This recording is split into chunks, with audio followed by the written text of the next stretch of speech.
Hi guys! I hope you're all having a good day. In today's video, ipapakita ko po sa inyo kung paano mag-propagate ng double petal orange amaryllis. Let's start! Napakadali lamang ho mag-propagate. Kailangan lamang ihiwalay yung mga maliliit na bulb mula sa mother bulb. Una, linisin muna yung palibot ng area na pagkukunan ng bulb. Pagkatapos, gamit ang itak, maghukay ng maliliit na bulb. Importante na hindi masyadong malapit ang itak habang naghuhukay para naman hindi ma-damage yung bulb o yung ugat nito. Ayan, dahan-dahan lang hanggang sa mabunot yung bulb.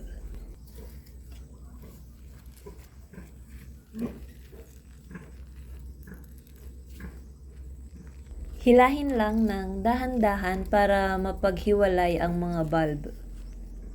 Ito ho yung pagkakaiba nila sa laki, mas bagong bulb, mas maliit.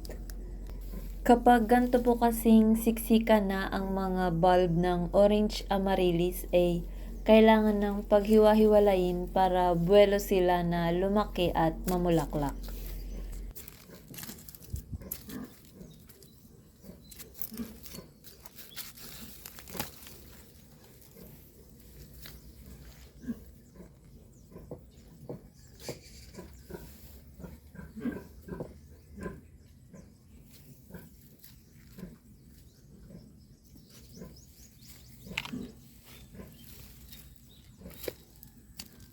Sa pagtanim naman, gamit ang itak ay maghukay lamang sa lupa and then ilagay yung bulb.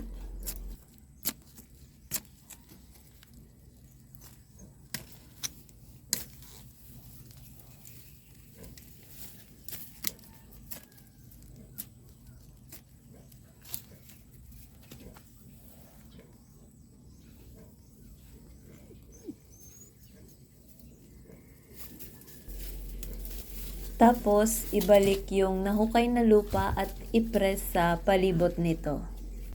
Halos pareho din lang ho ang proseso kung sa paso nyo itatanim. Nilalagyan ko lang ho yung mga area na wala pang orange amaryllis para sa sunod na taon ay isang linya sila na mamumulaklak. Pero kung in-order nyo naman ho ang bulb online, mas mainam na gupitin nyo muna yung dahon bago itanim. Kasi medyo na-stress din yung halaman sa biyahe.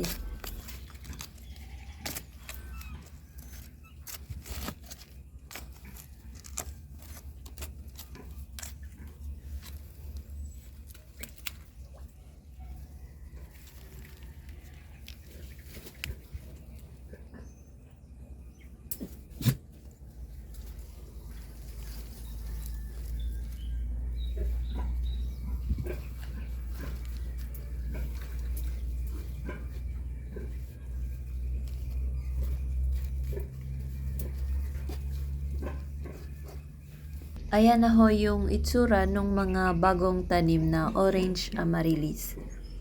Yung ganto ho palang pagtatanim ay hapon ko ginagawa para naman hindi masunog yung dahon sa sikat ng araw. Ito naman ho yung ibang orange amaryllis, inabot ng 2 hanggang 3 taon bago sila lumago ng ganyan. Mas prefer ko lang ho na itanim sila direkta sa lupa kasi pansin ko po mas mabilis sila mag-produce ng bulb kapag direkta sa ground. Mainam din hong magtanim ng ganito kapag alam niyong uulan para hindi na kayo mapagod pagdilig sa halaman.